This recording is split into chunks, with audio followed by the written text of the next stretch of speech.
अस्सलाम वालेकुम dear viewers, उम्मीद करना सारे ठीक ठाक हो। सो अल्लाह ने हिफ्ज़ अमान विच सो जिथा सो खुश सो। दुआ है कि अल्लाह पाक सदा तो सारे की सलामत रखे। मौजूद हाँ अपने ग्रां विच देसी माहौल इत्थे जनाब उत्थों की दसने आता है वलैती कम माहौल देसी कम वलैती मशीन लगी है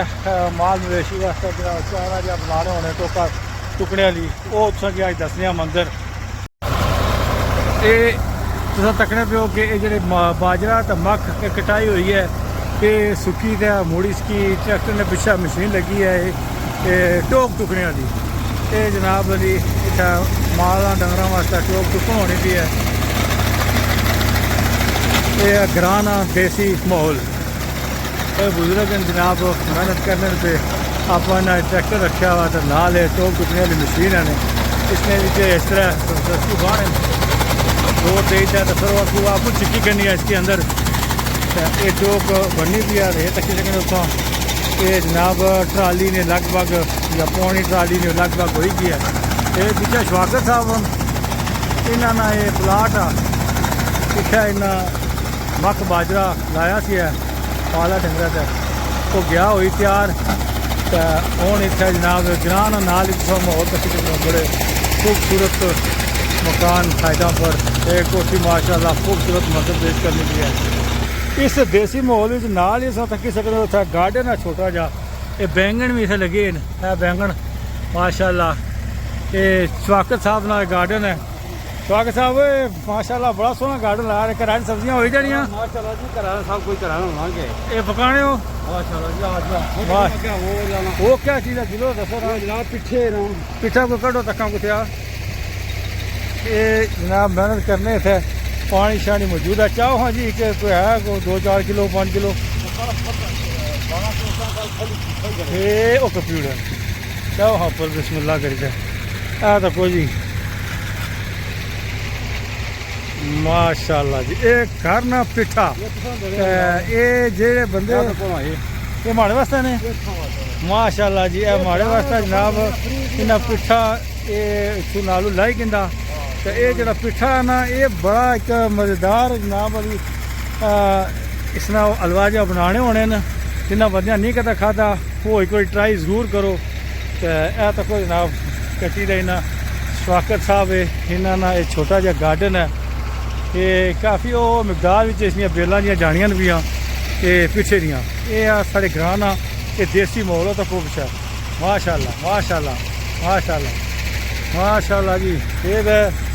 इस तो पहले कितने सारे लाई रहे हो मंडी बीड़ी रहे हो ग्रां सारे ने तकरीबन हर बंदे की दिता। अच्छा पिछले साल सारे ग्रां तकरीबन 60 लगे सन 60 हाँ दो सारे 500 ना एक ना बिल्कुल फ्री माशाल्लाह माशाल्लाह फ्री जी माशाल्लाह जी तकी सकने हो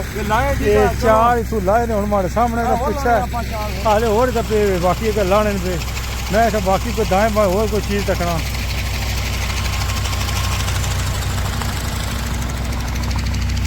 सतवर्गा भी फुलों वाला लगा हुआ है तो कोई दाना और कड़िया नहीं जनाब ये देखो ये खराब कर दिया ना ना इसने नहीं वजह तू तो ज़ाया हो गया ना फीस ये ज़्यादा हो गया चाहो हाँ इसने अंदर कुछ है बिच बिल्कुल खाली हो गया वो दुआ बस करो फोका हो गया ये क्या वजह बिच को तो गया इसना सिस्टम ये कैसा बूटा नहीं ये दुआ ये बिच है नींबू है वो क्या लगेगा वो कच्चे वाले ये आ कटो हाँ वो सही नहीं लाओ लाओ इसी जोलिया कार माशाल्लाह माशाल्लाह ए आ तको जी नाज़रीन माशाल्लाह जी नाज़रीन ये सब तकी सकते नाल गवांढिया ना शवाकत साहब ने प्लाट है नाल प्लाट है जनाब ज़हीर साहब ना ये केले नहीं तुम तको दर्जन था जनाब बिल्कुल फुल साइज बिच हूँ सिर्फ इन्हें कि लाई का पाला पाना था ये तैयार हो जाए वो उपर वाले जो ना वो किलो किलो नहीं फली है पूरी भाई माशाल्लाह ये पूरी है गब्बी जी ठीक सर पैर सिरी खुली है बड़ा वजन अल्लाह निशान है ये देखो माशाल्लाह माशाल्लाह माशाल्लाह अल्लाह ने कुदरत के केले ना तको कितना नज़ारा। दूसरा नाज़रीन आज ये भी तुम दसा कि अज 26-27 होगी है सितंबर नहीं सख्त शदीद तरीन गर्मी पैनी भी लेकिन अज उम्मीद है कि कोई धुंधलाहट जी आसमाना पर अशनी भी है हो ही सकना अज मौसम चेंज हो ही जाए क्योंकि ये हफ्ता डेढ़ हफ्ता शदीद गर्मी पैनी भी है ये तुम इस गार्डन तक ही सकते हो माशाअल्लाह इधर ही तो कोहे पिछे ये है अगले खोई दे ढेर लाया वा माशाअल्लाह ये माल्टे माशाअल्लाह माशाअल्लाह अमरूदा का बूटा वो पीछे नहीं वो बेला सारिया उस पिछा अच्छा मनो ने साफ पैदा होना गंचौर शरीफ टडियाल आज़ाद कश्मीर के अंदर पिछा मैना में इतना पूरा इलाका खाया तो नहीं मुकना है ये टोक जनाब और चुकने हूँ बुजुर्ग नेड़ा लगे हुए थोड़ी रहेगी नहीं इन्होंने हूँ माशाअल्लाह ये आ मशीन टोक चुकने वाली मेहनत करने ना अपनी जितना कोई बुलाना इन्हें जितना चले जाने उत्थे चलाई था भाई लाई मशीन का टोक चुकने खूबसूरत नज़ारा ग्राना देसी माहौल ये जनाब इन्हें वाकफ साहब अगर माल बच्चा रखा हुआ उसने वास्ते टोक पकाने पे फिर अगर फिर रस्सी देना देने रह पाला बच्चे की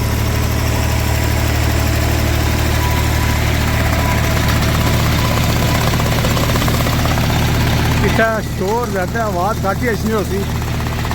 पर नज़ारा तो होना पाया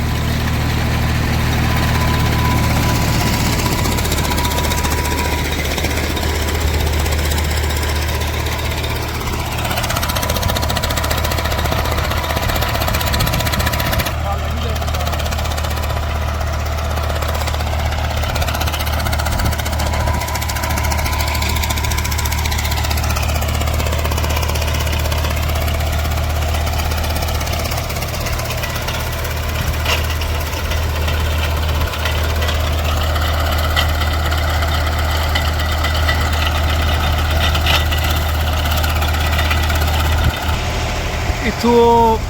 थल्ला डैम ना पानी भी नज़र रखना पिया जोड़ा कि ना लाई छोड़ा पानी लैना शुरू हो गया मंगला डैम ना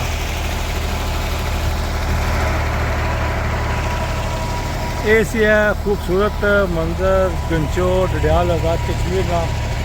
ते उम्मीद करना कि वीडियो दोस्तों की पसंद ऐसी है देसी माहौल ने वीडियो पसंद अच्छा है तो लाइक शेयर कमेंट ज़रूर करसो और अपने दोस्तों विच साड़ी वीडियो की शेयर ज़रूर करसो अल्लाह छोड़ने वाला है खुदा हाफिज़ रब राखा।